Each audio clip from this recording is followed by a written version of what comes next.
there's a war going on and you're like taking third or fourth or fifth space to all the other concerns of a war. That was a really deep, profound thing to be saying, especially when the position we're in is getting bombarded by Russian rockets.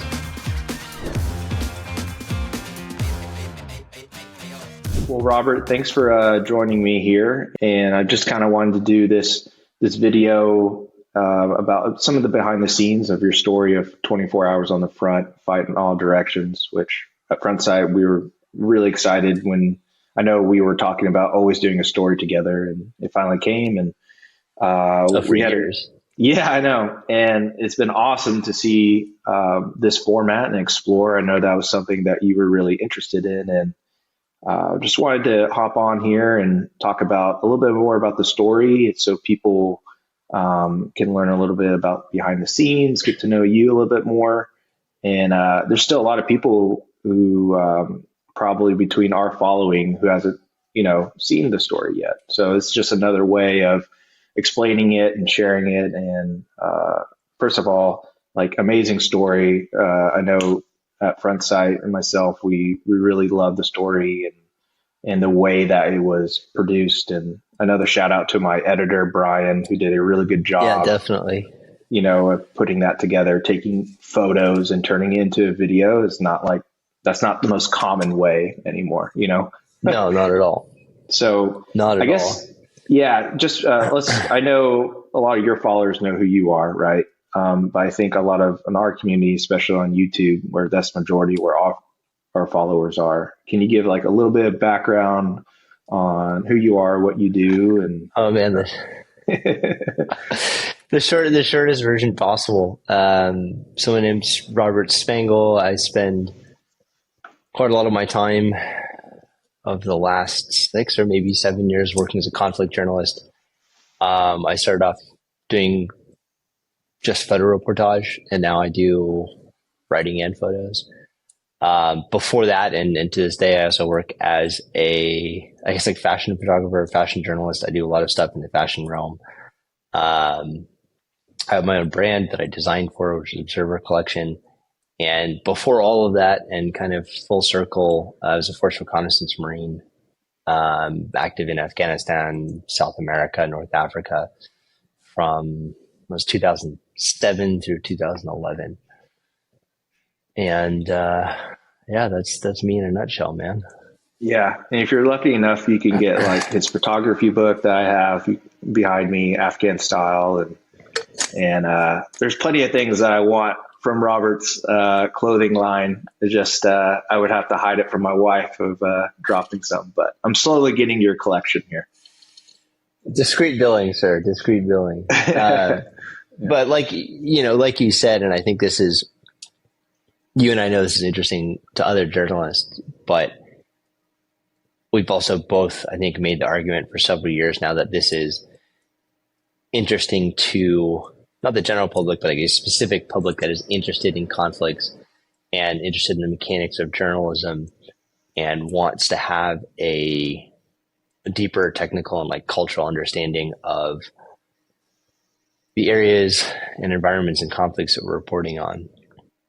I think a lot of what we talked about in reporting for Front Sight is like turning things into a 360-degree reporting environment, information environment. And that has meant, and we've done a little bit of this, I think we're going to do this more with like after actions and stuff like that, but talking about how stories come together, the challenges of putting stories together, the, restrictions and kind of new discoveries of like when you're putting together a story, right? And I think we're in a good environment for that because people have so many mediums that they can kind of like consume news in. So 24 hours in the front, that was a little bit longer than, I think it was like a little bit longer than a day. It was like 26 or 27 hours on a direct frontline position. You and I know that like the word frontline gets thrown around all the time. And depending on who you talk to, that could be 248 meters from Russians, or that could be 20 miles from Russians. But getting a story together and actually getting to spend like 26, 27 hours on the direct front line, that took like a month of work. Mm-hmm. And that's typical, and I know that's typical, but I think for the public or people who consume journalism, they think that that's like, a story about a 24-hour period takes 24 hours. That's not the case at all. We spent about, even before I got to Kiev, like a week, kind of checking into the units I know. To do something like this, which is inherently a higher risk, my rule is always like the people around you are the number one indicator of your survival. So like stick to quality people. Doesn't mean everyone needs to be a special forces badass. That's not the case. But the people around you need to be like a known quantity. The guys of the Da Vinci Wolves Brigade and Gonar, which is like another group that had they've sort of like melded together into a larger thing. I'd heard a lot about them. I'd met some of their guys in Kiev. I kind of heard like the myths about them in the years before this in the war. And they'd been a unit that just kind of stood out to me because they were like younger guys, more aggressive. The videos that they were putting out were, they seemed like they were doing their own thing, but had proper training behind them. So to kind of prepare for this piece, we'd have to go all the way back to the beginning of the previous summer. So like late May, I spent a day at a training camp of theirs when they'd come off the front line and just like met the guys, met Sergey, met Mallard, met some of the key figures, some of the foreign volunteers that were fighting with them, some new joins, saw them training, got to see what they're kind of like in the rear and like what their posture is. And I was super impressed, like technically and tactically proficient, great mindset, humble, and just like a really good fighting spirit, and a unit which really stood out in Ukraine as being like a lot of younger guys and a lot of guys who like wanted to be professional soldiers. Were they in the Ukrainian military before the Russian invasion, or did they, or once? Yes and no. Yes and no. Okay. So like sort of the figurehead and the founder of the name of the unit, Da Vinci, he was, as was sort of the commanders that are alive now, were as well. They were all kind of fixtures of the Maidan Revolution. Okay. So these were like regular, kids, people our age back then, right? 18, 19, 17, whatever the case was, who were regular civilians and were part of like the democratic uprising. And then when the Russians invaded afterwards, they wound up going to fight alongside a lot of the volunteer forces, which were all like pretty irregular. And that's where they cut their teeth. Da Vinci was kind of famous for continuing his role after the initial Russian invasion. And this is my understanding of it. I might be like a little bit off, but making the unit more professional and being a really diligent, like self-studied warrior and kind of passing it on to other people. So this unit, like the Da Vinci Wolves, like they're really emblematic of the modern Ukrainian military, where they went from like totally disorganized civilians who are basically protesters into a kind of emergency sort of like National Guard or regular unit into a professional, fully integrated, acknowledged part of the Ukrainian armed forces. So that's their background. That's another thing I kind of liked about them is like they appear very Western and very kind of like NATO style in their tactics and equipment, but their progression and how the unit actually operates and how they're formed is like really something specific to and typical of Ukraine. And like you would never see this in the US. You know what I mean? You would never see this in any other NATO country. So that's a learning point for an audience, I think. And that's something that, again, kind of makes them a special unit. So talk to me about preparation. One, on the story side on the logistics when you chose to go? Probably a combination of your local context being like, okay, here's like a window. We'll let them decide when to coordinate, because I'm sure the coordination of going from Kiev to the area where you were, in a building and being in basically surrounded on the front line. So the preparation of the story, and then go into the logistical of how to get to the wolves and that coordination, because that's really dangerous. Getting in and out, I've heard, is really dangerous. On top of, not just being, in the front line. So talk to me about the coordination, the prep of the story, and the logisticals of actually then arriving to where you're doing the story. Yeah, you're definitely right. Not just in this situation, but in this war, the most dangerous space, and people told me this, and I've also seen this, but like the most dangerous place to be is between the logistics hubs and the actual front line, because that's where the drones are most active and concentrated. And that's where people are just trying to move as fast as possible, but I'll get to that later. So I'd met with this unit before. They like me, I like them. And from them, you're literally just you're staying in touch and seeing what they're up to and seeing when they're getting active again. You can't like pin a day in the calendar and be like, hey, we're going to do, an embed like 3 months from now. They don't know where they're going to be. You don't know how the war is going to go.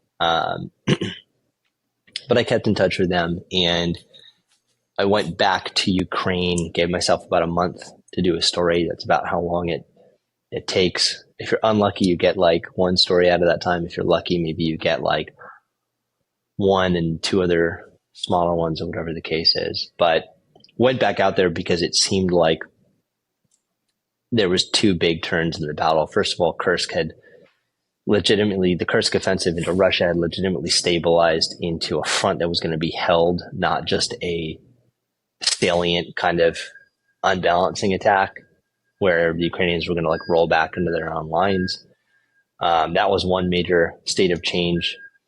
People attribute this to that, but the level of violence in Kursk and also the east increased exponentially, and you had the rumored arrival of North Koreans into the battle space. So that was interesting. And then on the Eastern Front, the last time I'd been there about 4 months before, the expectation was that like Chasiv Yar was going to fall in days or weeks. It still hasn't. And that there might be a unbalancing of the Eastern Front. So it seemed like the Eastern Front was getting more intense, and there was some pivotal fighting going on in Pokrovsk, which is broadly in the area that I was going to.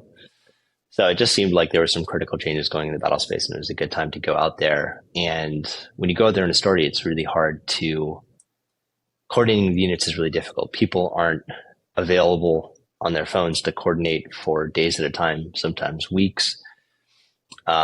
There's a war going on, and you're like taking third or fourth or fifth space to all the other concerns of a war. So you're trying to coordinate with your point of contact in a unit. They're busy. The situation's dangerous. Like it's literally weeks of back and forth of what's possible, what's not possible. And things change dramatically overnight. We drove across the country, had a sure embed with the unit, showed up the morning of. The security stance had dramatically changed because there had been essentially a foreign volunteer had gone to the Russian side. And because of that, there was concerns over certain units' activities being out in the open now, and locations and sensitive locations had potentially been compromised. So weeks of putting together a story went immediately out the window, and we had nothing. So I went to my second story, which is the Da Vinci Wolves, which is completely on the other side of the country. So we now crossed the country twice to get out there. Had to wait several days, I think a week, to meet with the Da Vinci Wolves. They were on the front line. They were very heavily involved in the fighting there, so it just wasn't logistically possible to meet anyone from the unit. In that time, we met some other units, including a really interesting group of prisoners that have been fighting for about 3 months. All this while we're like waiting to hear from the Da Vinci guys and see what's going on. Started talking to the Da Vinci guys, and they told us like, hey, things are pretty kinetic here, and there's absolutely no way we can get you anywhere near the front or really take you with any active positions. You might be able to come see our headquarters. Maybe you can come in for a like the second or third stage of a medevac or something like that. Yeah. But there's no way to get in. And I like these guys. And I wanted to do a story. I said, okay, let's go out and do that. And I think the morning before we were going to go to meet with them, my fixer got a text and is like, hey, there's an opportunity to go on the direct front, but you have to be willing to go for at least 24 hours. And additionally, they're telling you that there's a good likelihood that you could be stuck there for multiple days and as long as a week. So it's like you go from something that's pretty easy and straightforward to something that's exactly the story you want to do, but the level of commitment and potentially danger is much higher than you expected. So agreed to go do that. We were already kind of in and had been in the gray zone for several days. So we were already in Donetsk. My American phone had been off this entire time. I was using my local phone like very sparingly. So you're already kind of like blacked out on comms. We'd already kind of spent a lot of time and energy making sure that the places we were staying each night were not places that other press were at or military units were at, because now we're inside of the range of being targeted by Russian precision strikes, Russian airstrikes, those kinds of things. And you're now in the part of the East where like there's just kind of old people that are hanging out in the cities because they don't have enough time to run, and guys that are coming off of are going back onto the front. So these are kind of all camp towns. Mm-hmm. Go to meet with the unit. We met up with them kind of like earlier in the evening. They're pretty close to the front. They're, within 20 miles of what the front line was. I won't say where, go into details of that, but meet them. Everyone in one of their headquarters positions is like super tired and exhausted. You can just see like everyone's fucking blurry eyed. Yeah. And Sergey, with the commander, kind of like takes a double look at me and he's like, hey, Pepsi. He doesn't really speak any English, but he called me Pepsi because he and I geeked out over watches on the previous trip. He's a huge Rolex fan, and I've got a Pepsi MK2.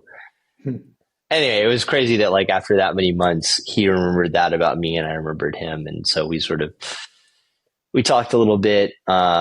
He gave me an amazing world-class textbook brief on the unit I was going to be embedding with and the infill and exfil features. That alone, like that could have been its own story, just his brief and like what that tells you about the professionalism of these guys. Like that was as good as some of the best briefs I ever got in the Marine Corps. It was better than some of the briefs I ever got in the Marine Corps. And it was from a guy who doesn't speak English. Interesting. This was being translated to me, but he brought up imagery of the position I was going into, tagged the nearest Russian units at 248 meters away, told me everything that had been going on the previous week, drone attacks, artillery, told me what the most likely course of action of the enemy was, what the most dangerous course of action of the enemy was, told me the kind of big things I needed to know, which is like, hey, we haven't seen tanks in the area. We haven't seen armor maneuvering here. So hopefully you don't need to worry about that. And we wouldn't want to put you in a position where it was likely that you were going to encounter tanks. Gave me a great brief on the infill for it. So he told me everything I needed to know. You're going to be driving for X amount of minutes. He told me, at this minute mark, you're going to be on gravel. So he's like, don't freak out when you go on gravel. That's happening at like this minute mark. There's going to be this many turns in this direction. Like this is like true. Wow. Like gray side insert brief brilliant stuff, right? And he told me, he's like, hey, from the moment you hit gravel, if there's loud noises or something like that, like it's not good and it's not us. He told me, hey, vehicle gets hit, something like that, blah, blah, blah. Like these are your cardinal directions. Here are adjacent units. They know to expect you. This is what you should say. This is your challenge and pass. If you need help from them. He told me the specific, like a terrain feature. I won't go into it, but a terrain feature that you were going to encounter that you could feel from the back of the vehicle when we were going to be within a few hundred meters of the position, and exactly what I needed to do when we got onto the position. Because taking a vehicle is the most dangerous part of insert. They're very high profile. The FPVs can totally keep up with you, and there's no real hiding a vehicle. So how to behave once we actually got onto the X and needed to exfil directly into this position. Issued me the radio and gave me 3 brevity codes in Ukrainian of like, wow, situation good, I'm separated, or like I'm fucked up and I need help. So I had my own comm suite for that, which was really smart. And luckily I had my own antenna kit and threw that all together. So they'd already thought about like the language barrier. One of the things that, journalists I think need to consider in these positions is like, you have a fixer and translator with you. Does it make sense to bring this person along with you? Right. That was kind of a big point of debate. In this case, and most of the time I go directly to the front lines or going on like a patrol that's likely to come into contact or something like that, or issue an ambush. I tend to lead towards working alone just because more people means inherently more risk, and adding another person to things that does not have combat experience is kind of just adding like a liability. I've done this a few times before, and I found that mostly in these situations, what needs to be said is very simple and very easily understood. You're just kind of following other people's cues. So went without a translator on this side. And one of the ways that we decided to overcome that was they knew the guys that were in the squad, the location I was going to. And they're like, yeah, one of these guys speaks pretty good English. And the other guys have like probably enough baby words to kind of tell you to shut up or whatever. And then we had the radio. So if something happened, if I got separated from the squad, if the squad got injured or whatever, I would still have a direct line back to command.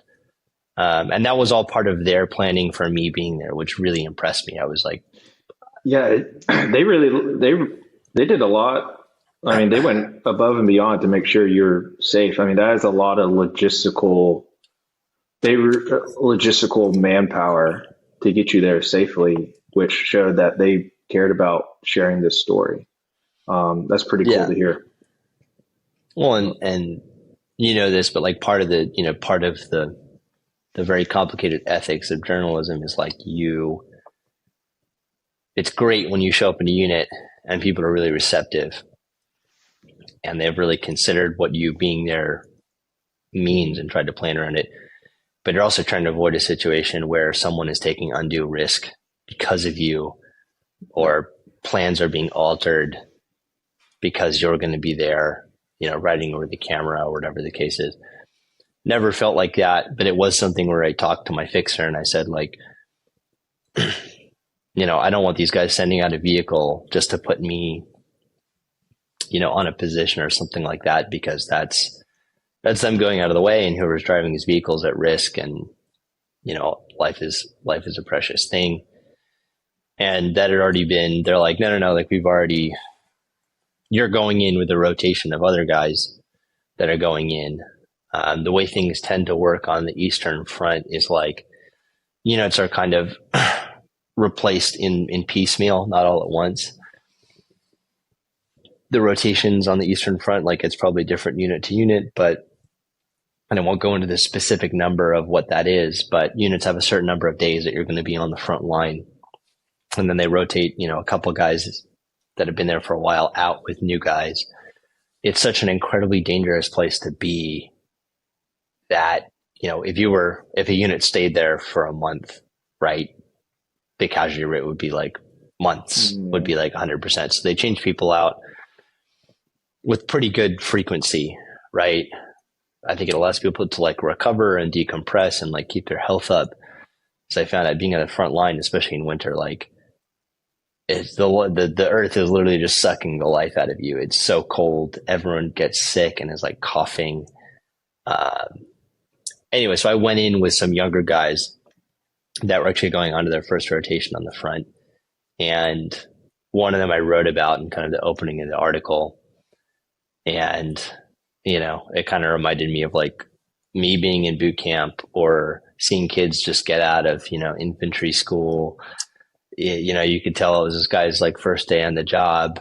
Not that he was messing up anything, but you're stepping into big boots and you're going onto the front line. And I asked this guy's name and he's like, Martin. And I was like, holy shit. Every guy I've ever met in the Ukrainian military has a nickname or like a call sign, right? And that's it's like a kind of Ukrainian tradition, but it comes from anonymity because Russians have gone after service members. They do this all the time. So people try to preserve their identity by masking their names, right? And it just struck me that like, well, this is the first kid who I've ever met in this war who didn't have a call sign or a nickname. And it's because he hasn't had the opportunity to earn one or be given one or, whatever the case is. So inserted with them, insert basically went as planned, like right at the, X minute mark, we hit gravel. Right at the X minute mark after that, we made, a turn in a particular direction and there was another terrain change. And I was like, okay, we're now within a few hundred meters of our drop off point, and this is what we need to do. Light discipline when we're getting out. And this is at night, right? Y'all drove through the night. Yeah. So night vision, no lights on or anything like that. Where I can't imagine with headlights being turned on or whatever. Yeah, no lights going on. The driver gave us a little red lens flash when we were on our kind of like terminal approach to the drop off point. But no lights. I tried taking photos the entire time and it was like pitch black. And my like, your little focusing light in your camera was just going off at a certain point. I was like, I'm just pissing these kids off. Like, I'm gonna let this go. But yeah, no lights on the way in. I couldn't tell you if the drivers had night vision or not. That was like in the back of a Range Rover. Oh, okay. And Land Rover, and there was like a partition or whatever, and I couldn't really tell. I wouldn't be surprised if one of them did. But yeah, the way extracts or inserts go on the front line, and I talked about this very briefly in the article, is like people do the inserts and extracts at night because there's less drones that are active then. There are still drones that are active that are using thermal to hunt. So you can have a low light signature, but they're still going to see your radiantly warm engine. All of the stuff that has to be done with the vehicles, resupplying, getting casualties out, getting new guys on the front, moving positions, it's all done at night. And speed is kind of security. People just try to do things as quickly as they possibly can because that space from the sort of rear line to the front line is like, that's where all the ordnance is focused. That's where all the drones are hunting. And it really just kind of comes down to, do you have the bad luck of running into a concentration of drones or not? Maybe one drone you can survive, but these guys told me if the Russians have 5, 10, 15, 20 up, you're fucked. And anyone who comes to help you is equally dead. One of the real departures of this war versus the other recent conflicts of the past 2 decades is like Kazovacs don't really exist anymore. If you get blown up on the front line, at minimum, you're waiting until night to get pulled out, but more often than not, multiple days. So it's kind of, are your injuries survivable or not? With that cold, with some kind of traumatic injury, not being able to get really good, necessarily medical personnel to you in a timely way, like that whole golden hour theory of Iraq and Afghanistan doesn't exist anymore. So everything that happens, everything that connects the front line to the rest of the world is done at night. Supplies coming in, supplies going out, troops coming in, casualties coming out. That's all done at night. And it's not every night. It's like every, few nights something happens. And that transit from the rear lines to the front lines really is probably the peak of danger for most people. The Russians put a lot of resources to targeting the medical evacuations that happened there, the people who are getting infilled onto the front line, and logistics stuff that's going on. So it's a real dice roll. So yeah, when I was reading this story and and seeing the photos, like you're on the front lines, all right. So you have the Russian enemy, and you have you're looking out for drones, but what I really, and part of the reason why you called it a fight in all directions, is you're battling other elements, your mind, the cold, a lot of factors. And that's really what I came away with it. It's just like the photos just look like, man, this is a cold place. It's just, I can't imagine being on that front, being in darkness for that long, which is another psychological thing that I'm sure even messed with you, I'm sure. So can you go, like you named it a fight in all directions, 24 hours, a fight in all directions. Why did you pick that title, which really, kind of is the encompass of your story? I think if you're trying, the thing I've always wanted to do with every story that I've done, and I feel like I've done the best with this recent story, is just illustrating what the existence of the guys on the front line, like what the existence of frontline infantry really means in this war. There's been a lot of press to come out of Ukraine, but most of it is focused where journalists can get access easily and safely. Well, not even easily, but just get access and do it with some measure of safety. They need a story, and they have to have like 5 hours to get it to whoever their editor is. And it's, you and I both know it's incredibly, it's a tough job, and you really have to apply yourself and be lucky to get anything. But most a grand sweeping majority of the stories that have come out of Ukraine have been human interest stories about drone units, stories about artillery units, stories about medical units, which really just dances around what the war, the essence and the core of the war and the misery and the suffering and the loss of it is, which is the infantry. We used to say in recon, like, all glory to the infantry. Like, that is what the entire apparatus of this thing serves. Getting out there and spending time with these guys, what I really came to realize is, like, the front line is not this place where you're staring and in one cardinal direction are the Russians.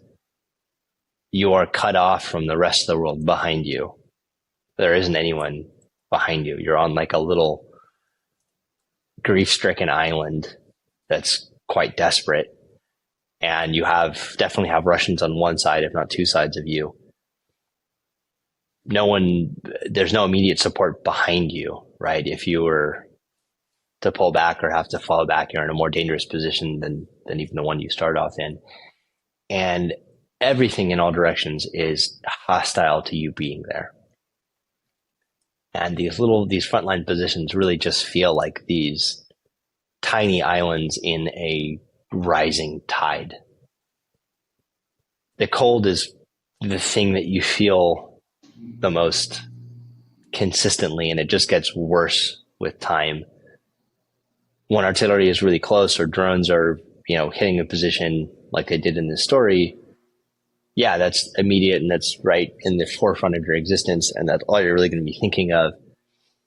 But there's also times where the artillery is just in the distance and it forms kind of background music, right? You don't turn it off, it's there, but it fades into the background.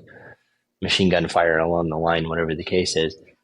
But the cold is always there, and the cold is kind of always creeping up on you. And the way these guys have to combat the elements is a second by second, millimeter by millimeter fight.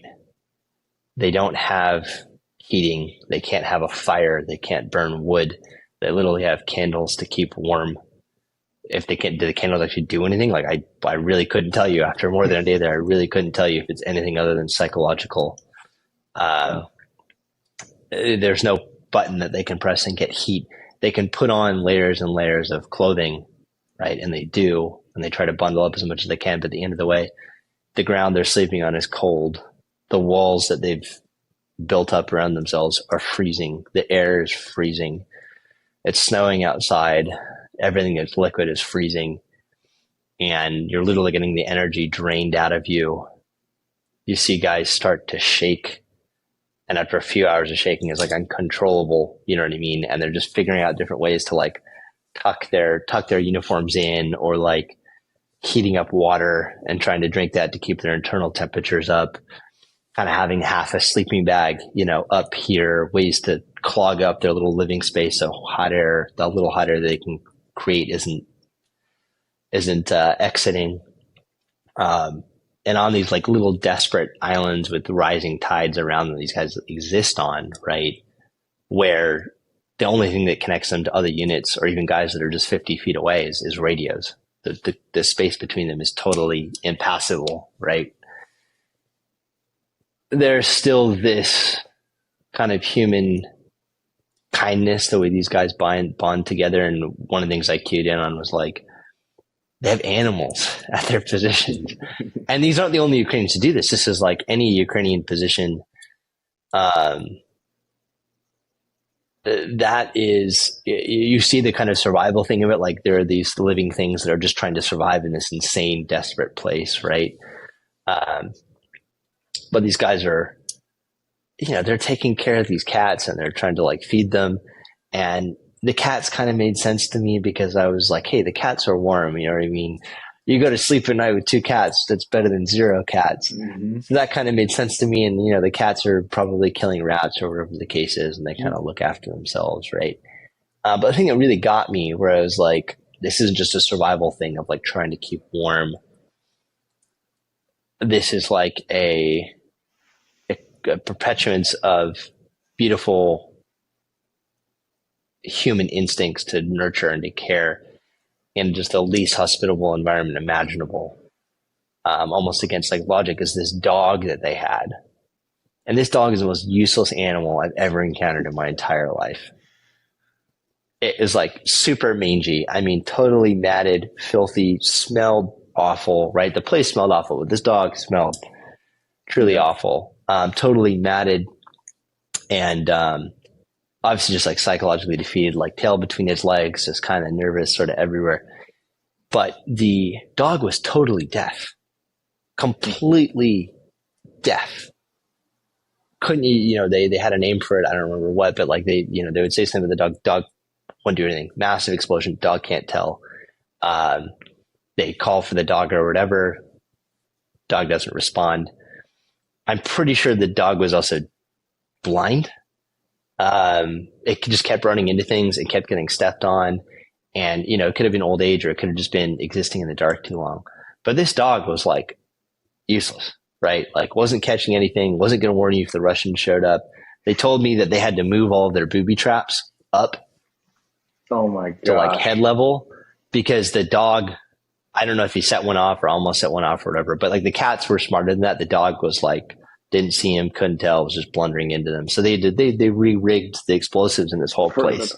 That's crazy. For this blind deaf dog. No one's sleeping with this dog because the dog is mangy, awful. Like he didn't even, I didn't want to pet that dog, and I wouldn't have if he paid me. But that kind of clued me in, like on these guys are really keeping their humanity alive on the front, and just how desperate their situation is. The other aspect of it, which I didn't consider, and I didn't consider enough as a photographer, is how dark it is.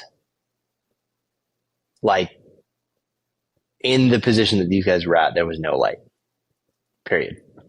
No natural light was getting in there. They were in a kind of dilapidated building. On the sort of exterior fringes of this building, I think it'd been like some kind of factory or something.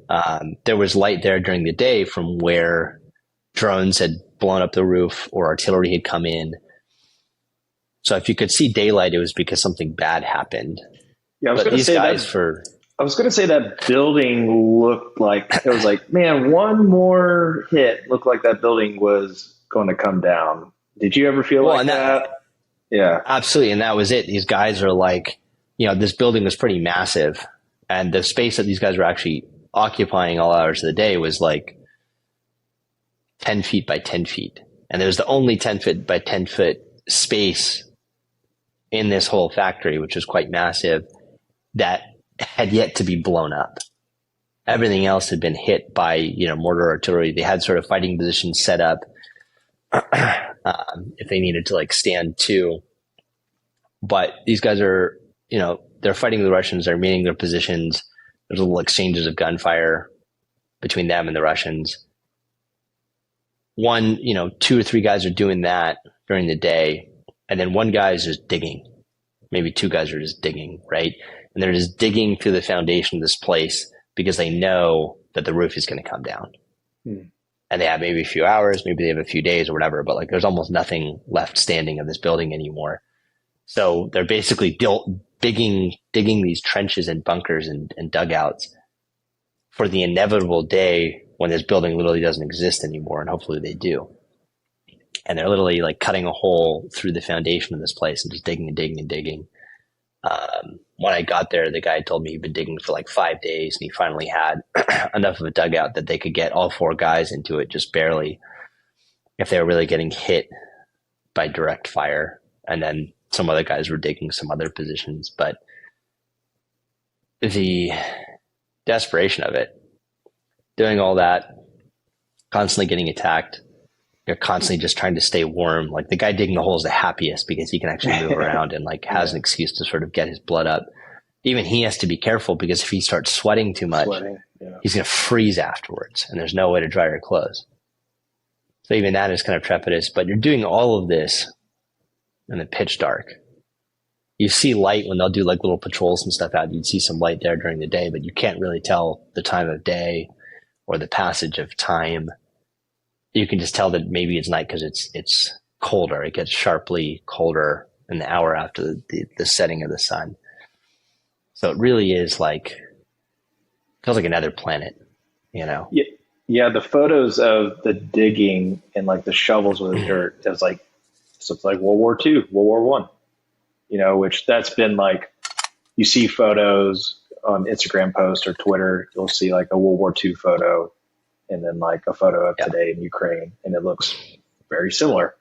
Except you have, $800 little crazy flying drones coming at you. And the photo of the guy digging, it really was like, I got the coldness out of that because the dirt just looked like concrete. It looked so hard. So it's frozen. Like, I'm from California. It's hard for me to comprehend this, but like basically the way these guys were digging, because you get down a couple feet and it gets like really more frozen and like more compact, and like they'd have to kind of break things up with an axe, literally an axe. And then they would go in with a pick or a trench shovel and kind of loosen up what they had already sort of broken up with an axe. But it really is like frozen ground, and it comes off. It comes, out of the walls that they're excavating, like in frozen chunks. And when you're sitting on the ground, like you feel it instantly. It's like almost something so cold you can't tell whether it's freezing or burning. It's like that, and you just like feel it like sucking the warmth right out of you. And that's that's it. You look at these 4 guys in this squad, and during the day, one guy's in the HQ, monitoring comms, making sure the adjacent positions aren't getting overrun or hit or whatever, monitoring the drone feeds. 2 guys are standing to, right? Like looking out in their fields of fire, ready to dish out whatever. And then another guy is just digging, right? Digging and digging and digging. And he digs for like 3 hours. And then he switches out with the other guys. And then at night it switches to like one guy on post, one guy on the radios, one guy sleeping, and one guy digging. Yeah. Can you tell me, so you're like, let's say you're 12 hours in. Did you feel like you prepared? Did you feel like you brought everything that you needed? as far as cold gear, as far as your equipment, as far as everything? I know, like in that time, right? You can kind of like just bare bones and like you're not almost like I feel like if it was so dark, maybe bringing too much stuff may have been a problem, right?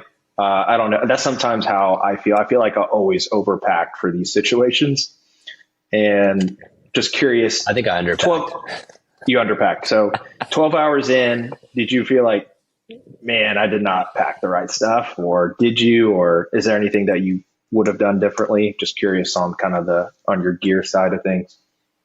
And yeah, and it's hard because like I got a good brief going into this, but there's always a difference between the brief and the reality, and there's always a huge difference between the the embed you thought you were going on, the one you actually got. So my idea going into this was like, we're going to get dropped off by vehicles, and then there's going to be an insert of like several hundred meters. Plus, most dangerous course of action is like we get hit in the vehicle on insert or extract. And then best case scenario, you're foot mobile and getting hunted by drones, which like that's happened to other journalists, and that's happened to many, many, many Ukrainian soldiers. So my thing was like light and fast, be able to like not just move but like run.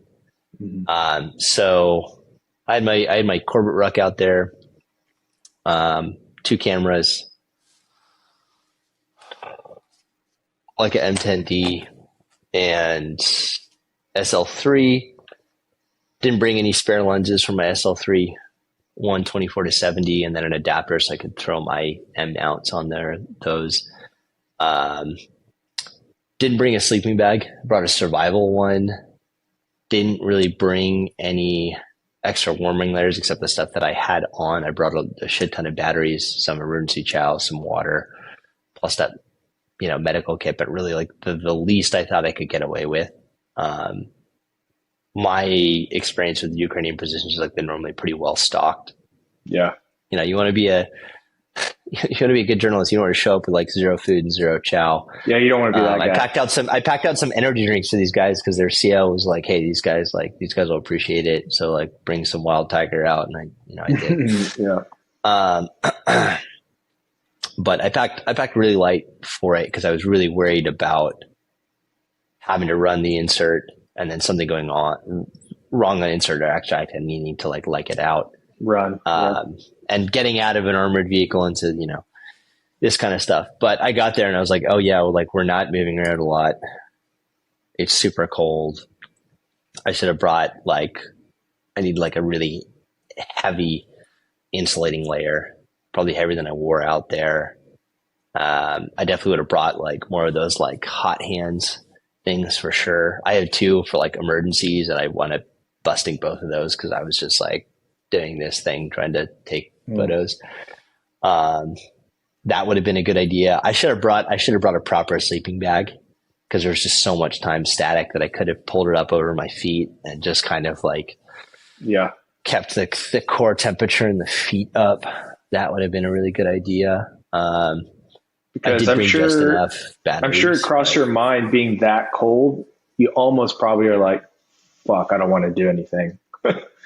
It's like, yeah, no, I mean, you feel your senses kind of dulling. And you can't, where these guys are out in the front, like you can't be doing jumping jacks or moving around. It's pitch black, stuff's booby trapped. Like I didn't move anywhere unless I was with, someone else. So a sleeping bag would have been a good idea because a lot of times it's just like sitting there trying to line up a photo or talk to guys. I think that would have been a good idea. More warming layers, more of those hot hands things. Other than that, pretty good. I went really, really heavy on batteries. I brought every battery I had, and it was so cold. Yeah. I went through, I think, like 10 or 12 GoPro batteries, and at the end, I was having to charge like my GoPro as I was actually shooting it because the batteries were getting drained so quickly. Same stuff with my cameras. Like I was throwing everything I burned out on chargers pretty quickly. If I'd had to stay longer than I had, batteries would have become like a real concern. There's also no like, they had a generator out there that they could run like 1 or 2 hours of the day, but it was like for charging the radios and like comm stuff. It was not going to like go up there and be like, I got to charge my camera. Yeah, Yeah. that definitely wasn't going to happen. But other than that, gear wise, I think it was pretty good. Medical, as many tourniquets that you could bring. Oh no, one big one, gas mask. Ooh, yeah. I like have one. And when the invasion first started, I brought mine. And there didn't prove to be like a use case for that. So I didn't bring it, but again, something that impressed me. I showed up this unit and Ronan, who's like kind of the leader of the guys there, guy with like the most experience. He's like, "Oh, do you have a gas mask?" And well, the first thing he asked me is like, "Is your phone off? Is geolocation off? Is the airplane mode on?" And like, all these specific settings on my phones. I hadn't brought my American phone. I had my local phone, which was already off in a Faraday cage. That was the first thing he ran me through, which I thought was really professional. And the second thing he asked me is like, "Do you have a gas mask?" And I was like, "No." The second thing.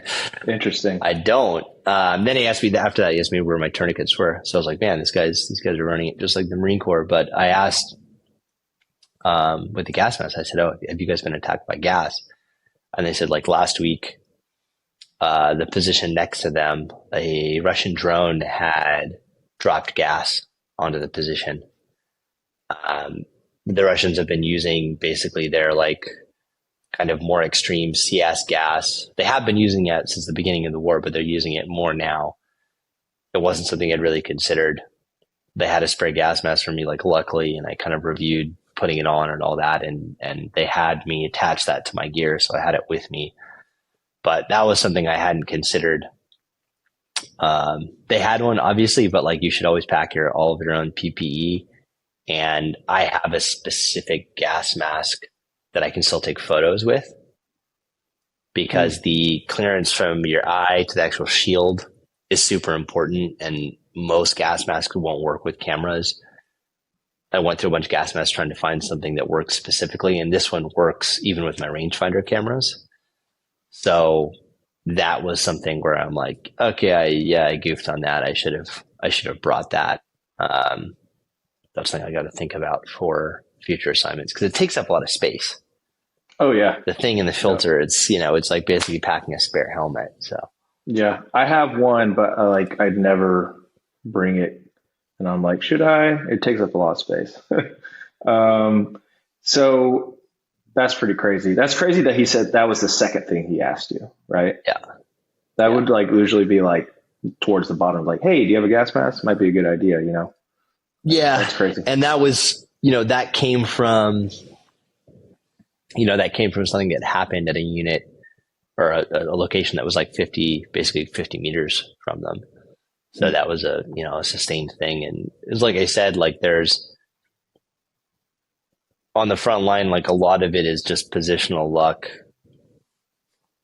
If they had decided to hit our position with gas, it was totally possible. They hit us with, I think, 2 drones. The ordnance could have just been something else. And the CS thing is really on its own. That's a huge problem, right? Because like you can't breathe, right? But if you combine that with anything else, if you combine that with indirect fire, yeah, awful. You can't see, can't breathe, running for your life, and you're getting hit with artillery, like, boom. And not to mention all the countermeasures for artillery, like sitting in a hole underground, the gas is going to get in there, Ugh. Anyway, nightmare fuel. Glad that didn't happen. So we won't go into like the actual story, whether it's like the tactical, bearing the weather, people fixing the heating stove and the candles. People should read the story and watch it and listen to it, right? Yeah. So, but I did want to talk about you posted this clip and you have a quote about I forgot the soldier, but he was basically saying, when I return back to civilian life, how will I be a civilian? I think I make it forward because I like this. If I come back home, I don't know. Actually, can I find myself in the civilian life? I thought that was really moving and really kind of, for me, that kind of encompasses, war in a lot of ways. Is the quotes like that. So Yeah, if definitely. you can go into that and then go into why people should hear this story, watch, listen to it, your idea of doing this kind of format. So lean in with that quote, what you witnessed, that interview, and go into like why you decided to do this story with front side of doing, the three different types of consuming this story. So for that, that little interaction, that is as close as I've ever gotten to the quintessence of what I'm looking for in conflict journalism, and like the thing that pulled me back to conflict after leaving the military and having a fashion career. Um, didn't expect that, and it was kind of shocking to me because I'm like, this is literally the thing I've been looking for years, and it just sort of unfurled quite naturally. There was a couple of times during this story where the position we were at was either attacked by drones or attacked by, I guess, like Russian missiles, some kind of grad variant. And this happened a few times. And the thing that we do is like when there was an attack,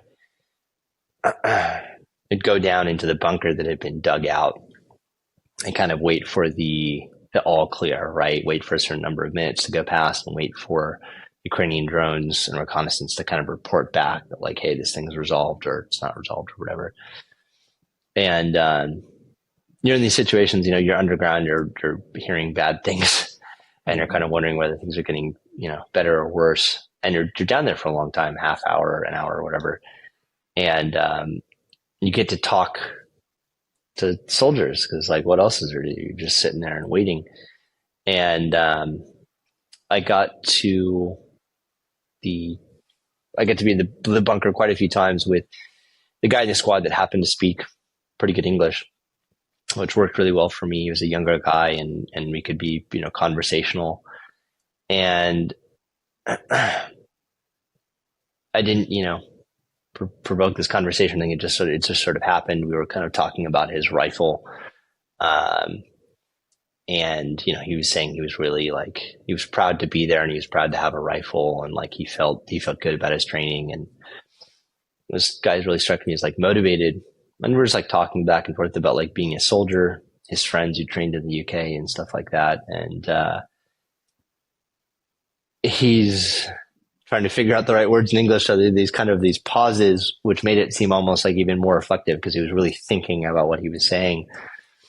I'm going to try to get it word for word here, but he said, I like this. I like this war. I like this rifle. I like the explosives. I even like the rockets. And he's basically saying like, like this life, like a soldier's life. He's like, this is what I'm meant to do. He told me before, he's like, I was a bartender and I didn't like the job, and I was a student and I didn't like being a student. And he's like, I like this. And he says, I don't worry for myself. He didn't have the feeling that he was going to die in this war. It's like, I worry for my friends, the guys in his squad. And he said that I worry about how I'll find myself in a civilian life after this.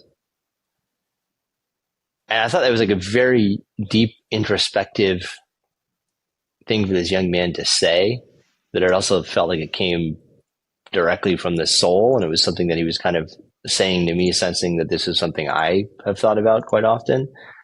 But there's something very sentimental and very vulnerable and very intellectual about this statement, which is like, this guy is, he's sort of found himself in a purposeful way, in a spiritual way, in this war. And that's given him some pride, but he's now worrying. He's like, am I crazy? What's going to happen when the war's over? Like, what will society do with me? What will I do with society? How am I ever going to, what about the people who excel at this? How will we find peace? Like, that was a really deep, profound thing to be saying, especially when the position we're in is getting bombarded by Russian rockets. And my whole reason d'etre for conflict journalism is I believe that for men classically at any time in history, in any country or culture in the world, conflict is essentially, and on a personal level, primarily a moment of spiritual confrontation. A man confronting who he is with who he'd like to be or who he believes himself to be. And this young man was going through exactly one of those moments in real time in front of me. And it was also, I think, one of the very first times in my experiences of journalism where like kind of the fourth wall sort of fell apart a little bit. And that when I'm talking to subjects or conversing with people, I try not to talk about my personal life or say anything personal or do anything that, because like, that's not the point. You're here to witness these people's story. You're here to bring back their facts. But what he said just totally, it shocked me. It shocked me. And there was just like a totally natural kind of unraveling of my own psyche or whatever in the moment where I was like, hey man, why do you think I'm in this trench? Yeah, exactly. I was in the military and I fought in Afghanistan and I was some other really hectic places. And, when I was in the military, I really just wanted to be out of the military. And when I found myself in peace, I found that it didn't bring me any peace. And then there was irreplaceable things missing in my life and a quote unquote normal life. And that disquiet and that emptiness, that missing piece, that loss of purpose, through very bizarre ways sort of led me into this trench with this young man who was thinking about those same consequences in the future. And I kind of, in a positive, funny way, I don't know, funny, but like a sort of black humor, I kind of lost, I laughed a little bit. I was like, man, I don't know what to tell you, because here you are asking this question and I feel like I'm the answer just 15 years later down the line.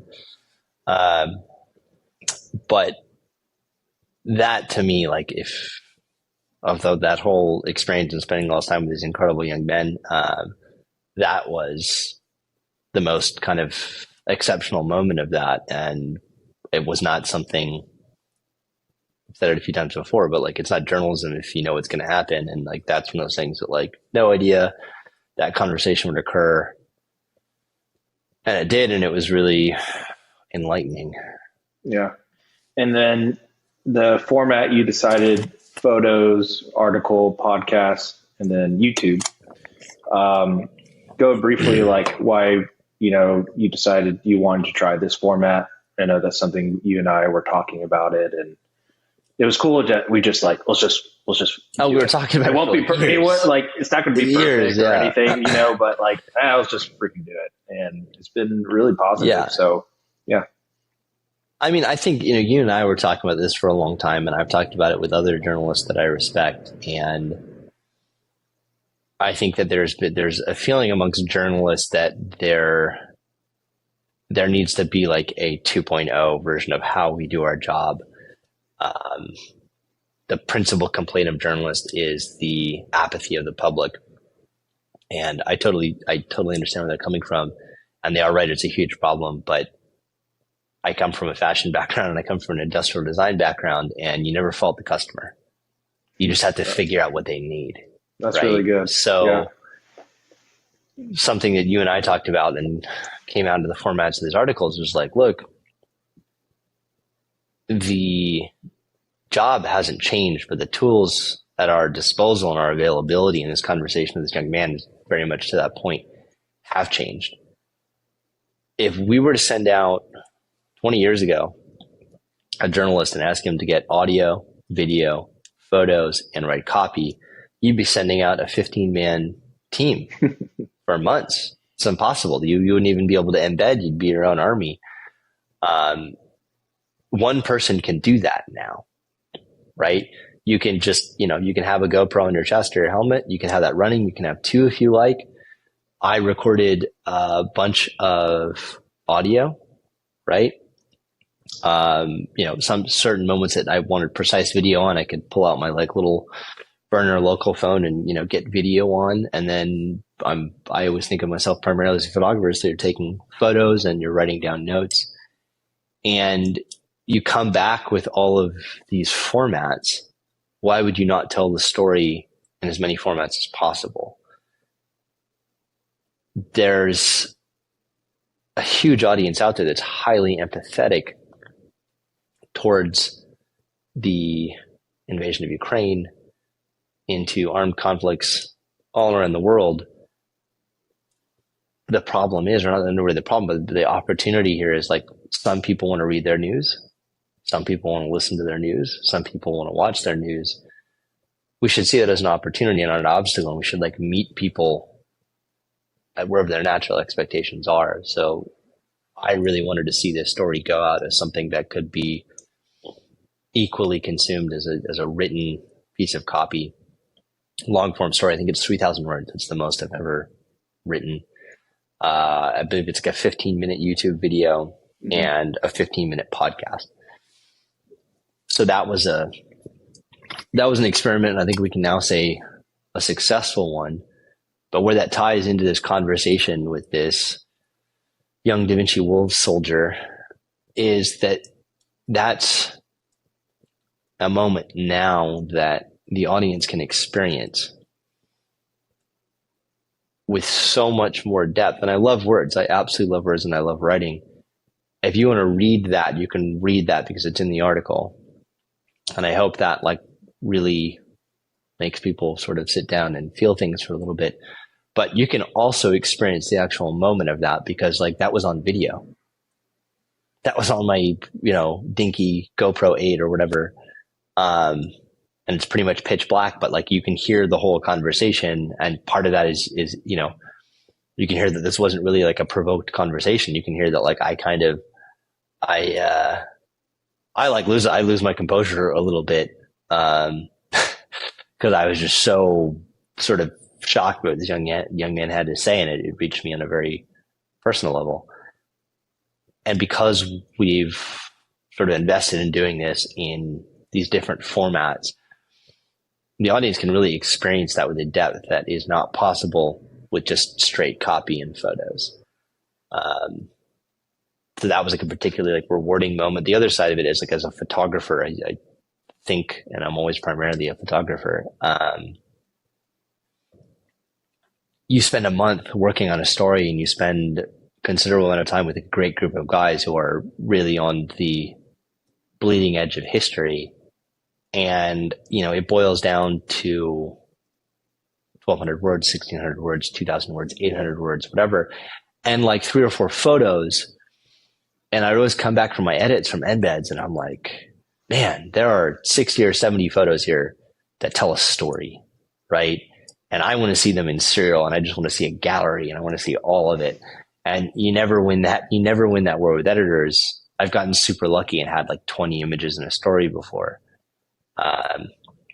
But that's the exception, not the norm. And using this triple format allows us to really utilize every asset and every fact that we bring back from the field. And that's a great feeling because this is the story that I felt has been told the most thoroughly. And that's a great feeling. Every other story I've come back from, I'm like, okay, cool. We get to tell 2% of what happened. And I hope that's the most meaningful 2%. And I hope that's the part that conveys the most meaning and does the most justice to his subjects. But you leave so much good, authentic, relevant facts on the cutting room floor. And with this triple format, it's like everything that's good and relevant is out there. And I think going future stories, we can do even more of that and inject kind of more, ambient recordings and stuff like that. But no, even for me, I mean, I'm always been a video guy. It's always been, photos, but it's because like I was shooting video on a photography camera, right? Which is pretty much the norm now. But even for me, I was so surprised how many people read the article, like the traffic wise. I was really surprised. And it's like, okay, yeah, I like what you said about you being like providing for the customer. I think that is like a missing thing in journalism, even for journalists or filmmakers, artists. Like, no, this is my art. You're taking it as, which I agree with that for the most part. But I also think like journalism is a little bit different, where you have to think about the audience too and how they consume their information. Yeah, it's factual storytelling. It's kind of that part of what the job is. And there's a moral imperative behind it, but that part of it will never change. But I don't believe that we can be petty or pearl clutching with the means in which we do that. And that's been hard for me to say because like I just love straight images. For years I was just like, I don't want to write. I don't want to write. I don't want to write. I just want to do straight images. And I've kind of had to break myself down and be like, no. Like that's your ego. The moral imperative here is to inform people about the shaping violence and conflict of our times accurately and factually. And I think the best, I've been very happy to see this article go into the public and be well received, but I think I'm not a person who I have almost a British aversion to any kind of praise, but like the thing that I've taken as the biggest positive from all of this is the number of people who've like written me or DM'd me or emailed me and said, oh, I just read the article and I can't wait to watch it on my commute home today. Or like, I just listened to the thing and I can't wait to watch the video and see the visuals behind it. Mm-hmm. Or guys who are like, hey, I've never been a YouTube person. I just watched this and like, I'm signed up. That's incredible to me because, okay, first of all, people are actually sitting down and engaging with this and that's fantastic. But when the struggle of journalism has to get people to read more than just the headline in the first paragraph, to have the news consuming public tell you explicitly, yeah, I've read the article and now I'm going to watch the 15-minute video. That's insane. Yeah. That's cool. Like, it might seem baseline, but like, that's just, it's not done. I can't think of another use case. And when the rest of the industry, and I mean, media broadly, is like, okay, cool. How can we do a 15-second TikTok with dancing and explain the situation in Gaza? When like that is the way most people are thinking and trying to find their solutions, to have people come back and be like, oh yeah, I took an hour to read the article and later on I'm going to watch the 15-minute video. That is very gratifying. And it's also like, it's a solution that kind of, it aligns with my own values, which is like, I love depth and breadth. Yeah. Well, that's awesome. I think that's a great podcast that we just did and behind the scenes. And thank you again for your time, Robert. And we're going to, if people haven't watched this or listened or read, we'll have all that information, links below. And this won't be the last story that we do. So we'll definitely be doing more. No, it won't. And yeah, I mean, I'd say like, if you haven't already listened to it, watch it, read it, go with whatever you think is going to be the most interesting to you. There's no right or wrong way to do that. And if you guys have commentary or feedback or something you liked or something you didn't like, let us know. This is an experiment, and all I hope to do is more and better next time. Yep. Perfect.